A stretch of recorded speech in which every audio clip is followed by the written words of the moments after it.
Hey, good evening, everyone. This is State Representative Brad Halbrook coming to you on our first Tuesday night roundtable and town halls since the new year and since really before Christmas. We've not been on here, and so we got lots of stuff to talk about as we're back in Springfield for the second week of this new spring session. Guys, there's been a lot of water and illegal aliens under the bridge since we've last talked. That's good. And some of us have been able to witness that. So, hey, with that, let's go to Representative Dave Freese with a welcome from Southwestern Illinois. David, welcome. What's going on? Good evening. Well, not much. Just sort of kind of holding down the fort here in Southern Illinois, God's country, as they say. Look forward to getting into Springfield. I'm really curious to see what, if anything, is going to get done this spring. Right, exactly. And Dan Calkins from the true center of Central Illinois, the capital of the world. What's happening in the 88th? We're here doing outreach, town hall meetings, working with constituents, trying to keep up with all the changes that are going on in our state. Looking forward to being with everybody again. It's this just weird time right now. So we're fighting through it. People need to have hope and stay focused and be sure to vote in the primary on March 19th. Exactly. And with that, Leader Chairman Chris Miller of the Illinois Freedom Caucus, you're leading us through the murkiness and the tumult and the chaos on the way towards truth, logic, and common sense. Leader Chairman Miller, what's going on? Well, we are very glad to be back here this evening because we are your home for truth, logic, and common sense, as Representative Halbrook mentioned. And hopefully we will dive straight into those three concepts this evening. And these are things that you can believe in because, as the old cliche goes, the first casualty of politics is the truth. And so we'll try to give you a home that you can land the plane on. So welcome and looking forward to the conversation this evening. Excellent. Well, gentlemen, before I bring on Director Colin Mosley, I want to say, as I've been out and about the last month or two, I hear from people that say, hey, they really enjoy our live streams. They like our content. And with that, I just always hope that you will like, share, subscribe, and follow our content as we attempt to overcome the big tech overlords and their algorithmic gods. So with that, Director Colin Mosley, kick off what we got going on here this evening. Well, we've got a great program this morning, talking about what we expect to see this spring in Springfield, and of course also highlighting some of the issues from the illegal immigration crisis we have here in Illinois.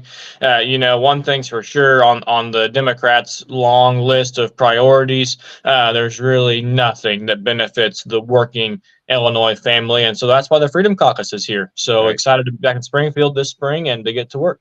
Excellent. Well, you talked about Democrat priorities, gentlemen. I'm just going to throw it right open, and anybody wants to kind of walk through these few bullet points here of kind of what we see the Democrats' priorities for this spring session here in 2024.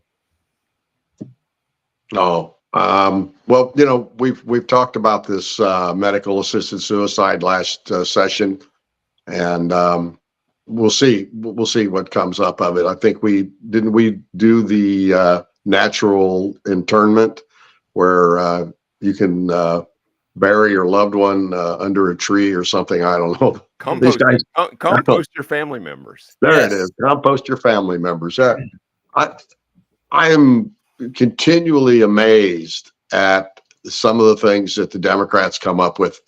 And, hopefully sometime in my lifetime, I'm going to be able to sit down with one of them and just say, okay, where does all this shit come from? Stuff come from? I think you had it right. It's crazy. Yeah. Well, Leader Miller, I know you're really on the cutting edge of the green revolution. What's your thoughts about what you expect to see there? Any ideas? Well, it's like I said, the first casualty of politics is truth disappears, and it's the same way with the green energy movement. It's not based in any measure of truth or science. It's measured in fantasy land where Peter Pan and Tinkerbell are circling the Capitol Rotunda and sprinkling pixie dust all over colleagues there to get them to believe a lie. But the Democrats and J.B. Pritzker's agenda really doesn't change much because they're the party of death, as we saw on there. They want to abort your babies, legalize drugs, release dangerous criminals, tent cities for illegal immigrants, and to top all that off, they want to ban your guns. And so, at least they're consistent in their bad ideas. And there is a reason why we call the Capitol the bad idea factory, because you just can't make it up. Right, exactly. And as we go to the last couple of bullet points here on the slide, I'm going to turn to the attorney in the room, and we're going to maybe touch on any additional gun restrictions and how they're soft on crime, some examples we've seen in bills that have emerged in the last couple of weeks. And, guys, I would have thought that the Safety Act that was put in place 2 years ago and the gun ban and the assault weapon registry, I thought that was going to solve all these problems. But yet there's more legislation to go deeper. Representative Freeze, any thoughts on any of these legal issues here? Yeah. The gun is the biggest, baddest boogeyman for the Democrats. Don't understand it. I mean, I've got numerous firearms and I've yet to shoot and kill anybody. So the latest is they're going to take suspend your driver's license if you violate this firearm registry in some form or fashion. But yet at the same time, the people that come into our country illegally, they want to give them driver's license. So they're breaking the law, just getting into our country, and then they want to turn around and give them a driver's license. As Chris said, you can't make this stuff up because, I own firearms illegally, but yet for some reason they want to take all my guns away from me. Yeah. Yeah. And of course, more illegal aliens flowing across the border, as we witnessed and continue to see happen. And which brings us to kind of our next slide here. I'll bring on the screen the sheer numbers of aliens that have crossed illegally into this nation. Gentlemen, I'll just throw it open. Anybody want to speak to this slide here real quick?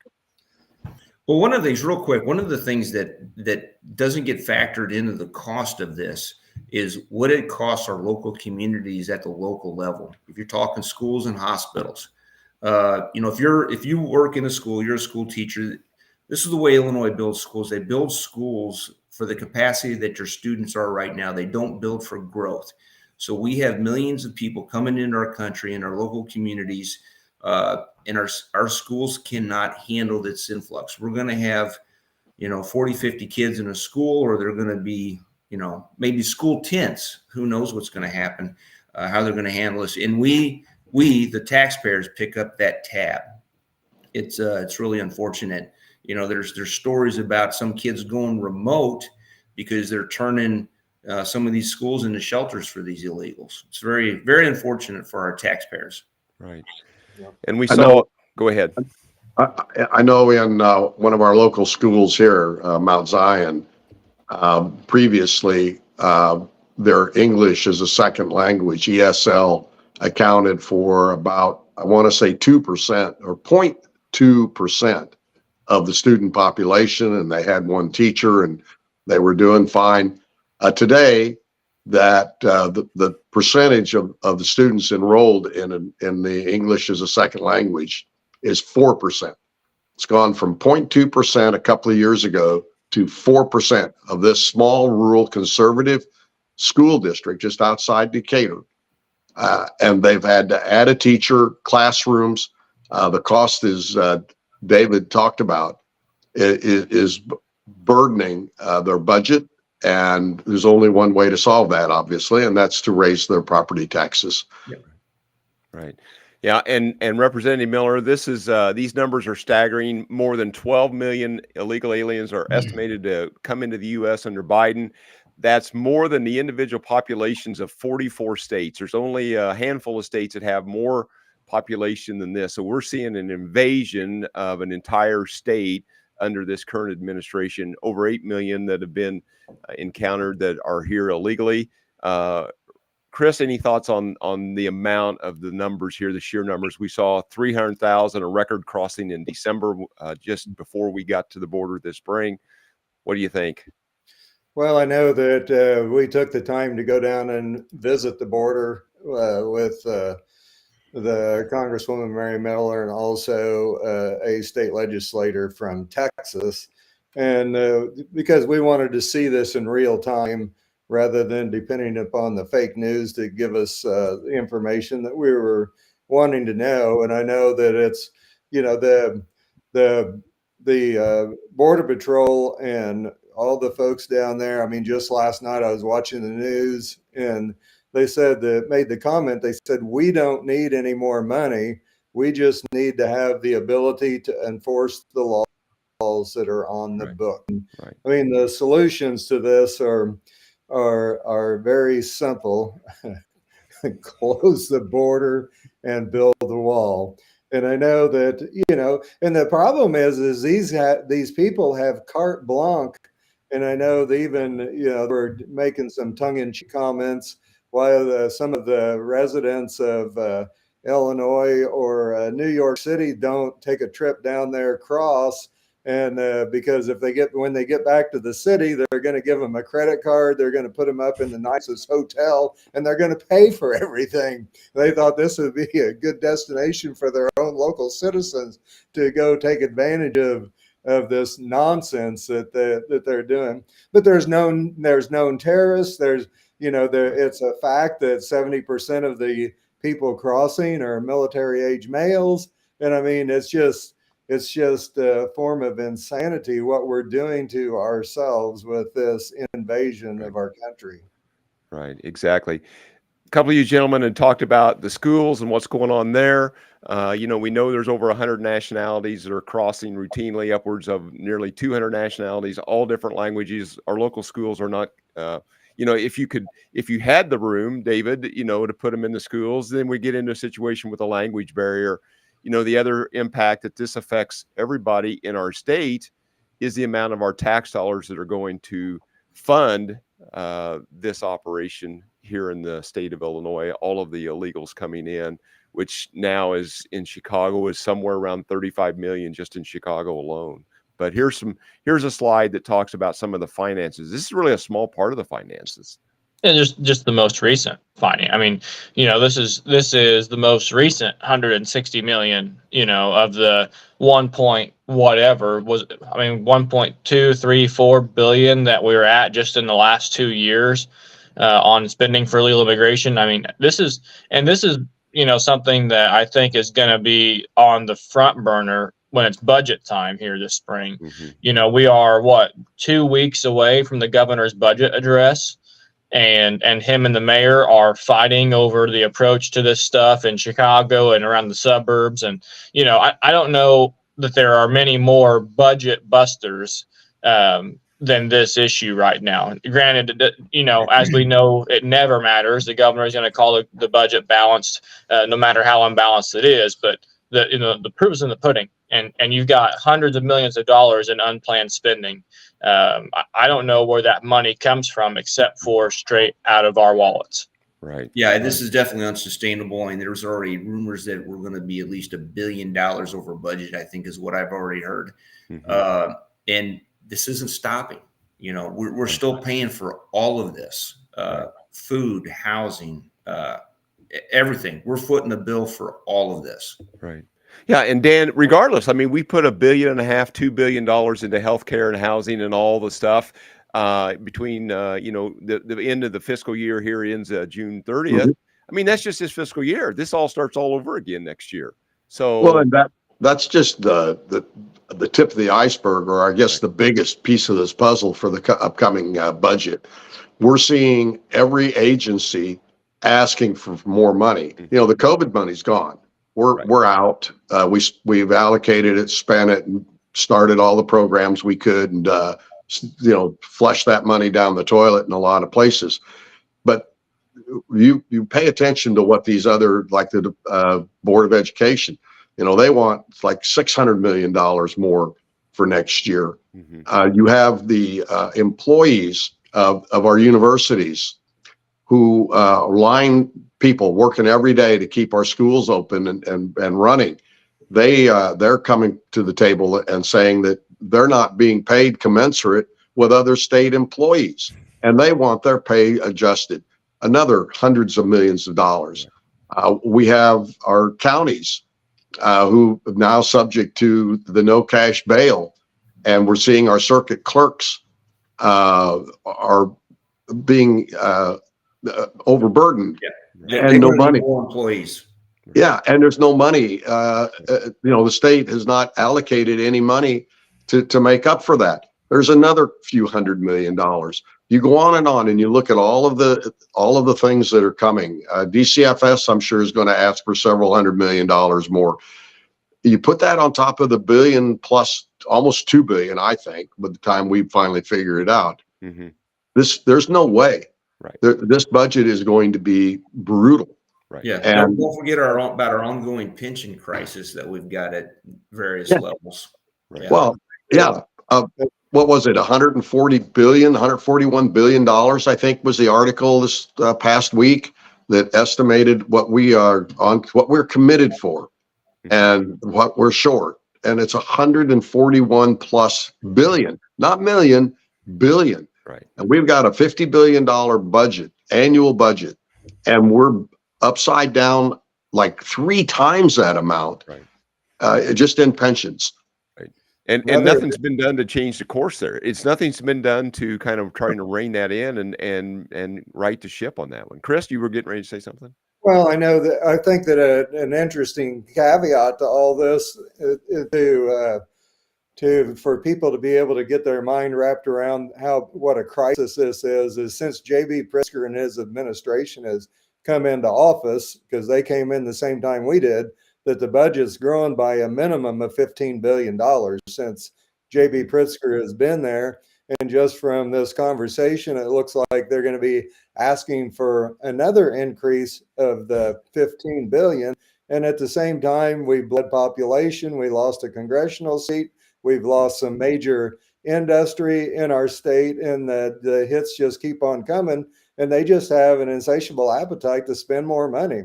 Tax, borrow, spend.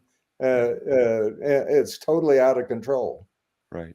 Gentlemen, with that, let's bring up our next slide. We do have solutions, right? We do have solutions to this.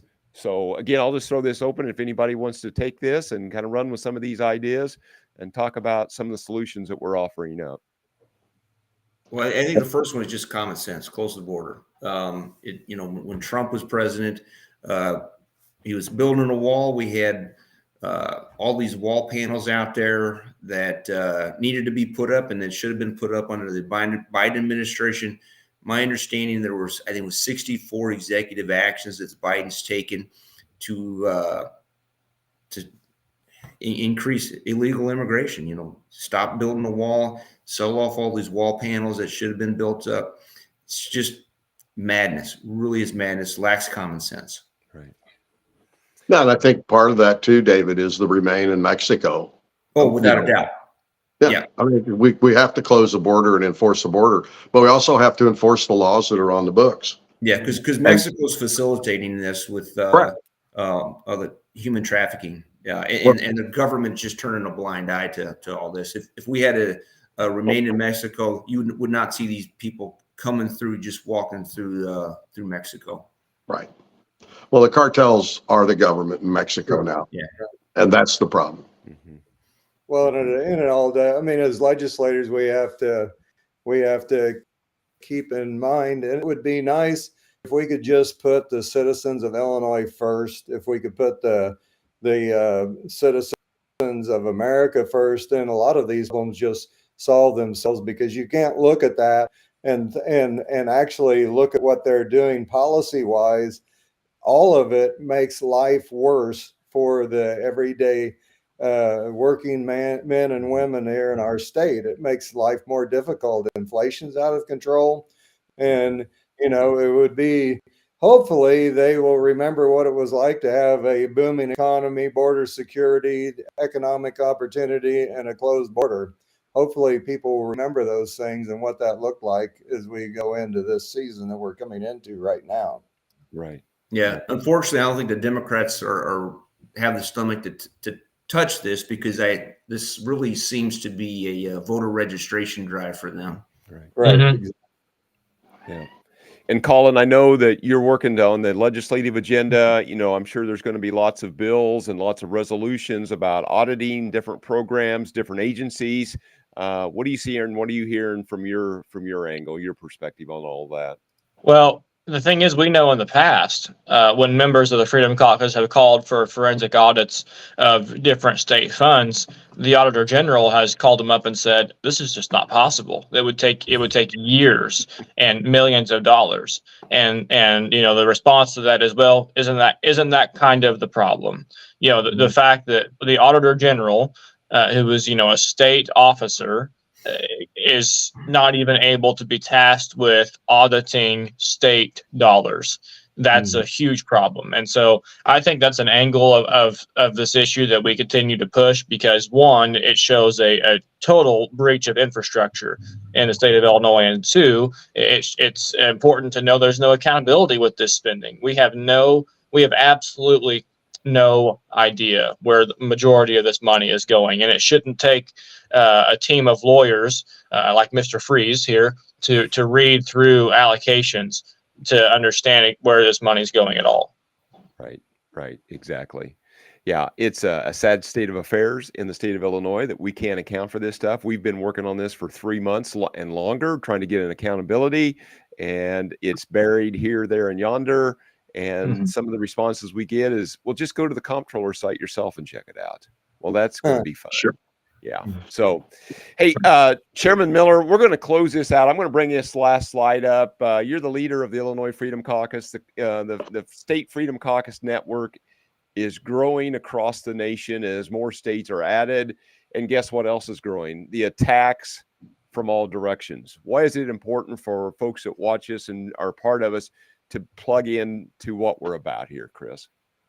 Well, I think it's important that you know that people really enjoy the fact that we're on the offensive, that we're peeling back the layers of the onion, and that we're exposing a lot of the corruption that's going on in both the Democrat Party as well as the Republican Party. But with being on the offense comes, like Brad mentioned, that we're under attack. We have 3 members that are being primaried by the radical left, and the evil Illinois Education Association, as well as others, are funding these things, writing big checks, getting them up on media. And so we need your help.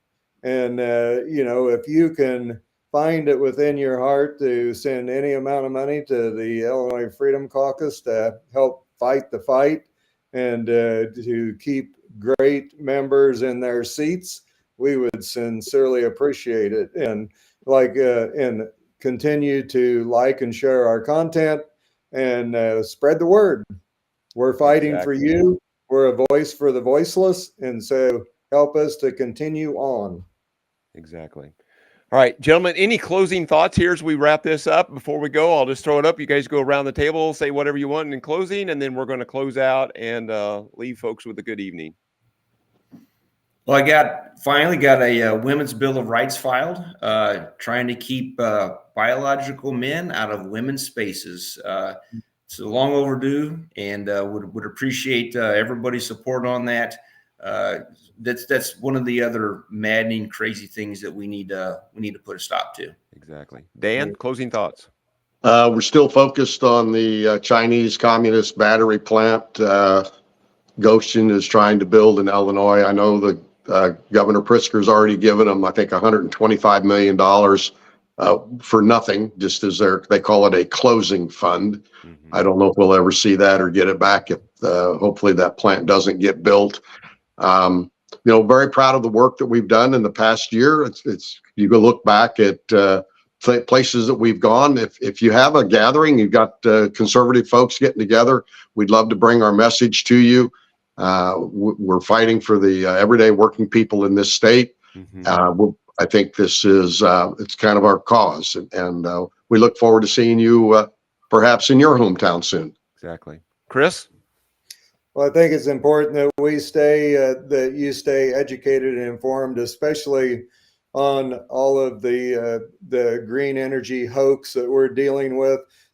Ladies and gentlemen, this green energy plan is a complete figment of the radical left's imagination. With every windmill, with every solar panel, we're helping China conquer the world. And so it's important for people to be the adults in the room. When you think about Farm Bureau and a lot of these other organizations that are sitting in silence, they need to be speaking up and standing up for the best interests of the farming community, as well as the best interests of the citizens in Illinois.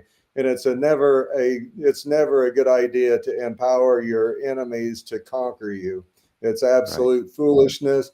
We need to dig, baby, dig, and drill, baby, drill. Right. Yeah, great. And I just want to highlight a story that broke a few days ago from the McLean County situation. There's a taxpayer-funded bus company up there. I don't know, a dozen electric buses. And Rivian, the EV manufacturer up there, back in November, emailed the bus company about how they were keeping these buses charged in cold weather. Now, back in November, it wasn't even cold yet, but the response was that they have to put these buses into a heated garage and they charge them at night, off-peak hours, but they have to warm up those batteries, in essence, trick them into taking the charge so that they can be charged and go out and do their thing in the day. And we know what cold weather does to batteries when they're out running. It just drains them so much faster. But that's an unfolding story to just expose the lunacy of the EV industry and what's happening there. Colin, with that, what did I miss, or what did we miss before we close out? If you want to just wrap it up, and then we're going to go to the out. Yeah, Brad, I don't think you missed anything at all. I think that the nail is being hit on the head from the Freedom Caucus, that these issues are totally unsustainable, that it doesn't make any sense. And, as Chairman Miller often says, we call it the Capitol many names, one of those being the Puzzle Palace, because it sure is hard to put these things together sometimes. So, I'm encouraged continually by the work of the Freedom Caucus, and you can bet that we're fighting for you. And the two things I would encourage everyone to do that's listening is to make sure that not only are you subscribed and following our content and our newsletters, but also I would tap into Wire Points, who has a daily briefing, and also Breakthrough Ideas for their newsletter. Those are two really good news sources to keep up on what's going on in the Capitol this spring. Excellent point. Excellent point. Gentlemen, with that, I'm going to hit the out video, and we'll talk to you real soon.